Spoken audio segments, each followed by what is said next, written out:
New ইয়র্কে ইতিহাস রচিত হয়েছে শহরের প্রথম দক্ষিণ এশীয় বংশোদ্ভূত ও মুসলিম মেয়র হিসেবে জয়লাভ করেছেন জোহরান মামদানি। তার এই বিজয় উচ্ছ্বাসে ফেটে পড়েছে প্রবাসী বাংলাদেশি ও অভিবাসী সম্প্রদায়। তবে মার্কিন প্রেসিডেন্ট ডোনাল্ড ট্রাম্পের এক মন্তব্যে শুরু হয়েছে নতুন বিতর্ক।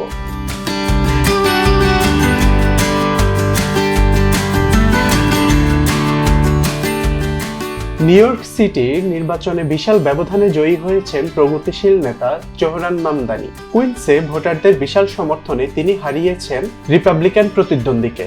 জয়ের পর তাৎক্ষণিক প্রতিক্রিয়ায় মামদানি বলেন, এই শহর সবার, এখানকার ভবিষ্যৎ বৈচিত্র্য ও সহাবস্থানের।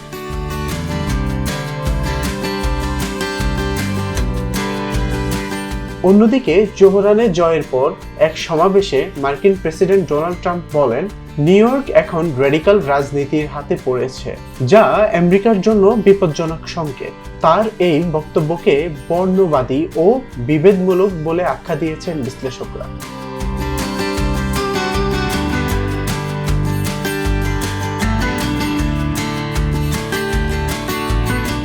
মামদানির সমর্থকরা বলছেন, ট্রাম্পের এই মন্তব্য যুক্তরাষ্ট্রের অভিবাসী রাজনীতির অগ্রযাত্রাকে খাটো করার প্রচেষ্টা। তবে রিপাবলিকান নেতারা ট্রাম্পের বক্তব্যকে রাজনৈতিক বাস্তবতার প্রতিফলন বলে দাবি করেছেন।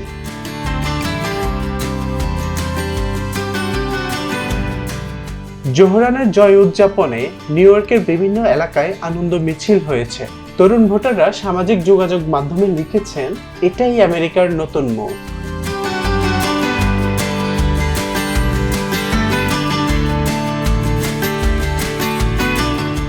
মেয়র হিসেবে দায়িত্ব গ্রহণের পর জোহরান মামদানি শিক্ষা, আবাসন ও অভিবাসী অধিকারকে অগ্রাধিকার দেওয়ার প্রতিশ্রুতি দিয়েছেন।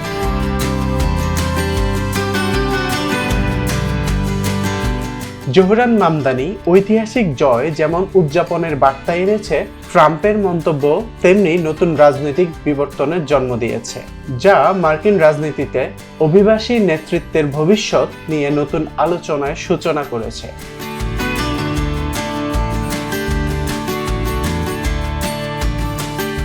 International Desk, Global Voice 24।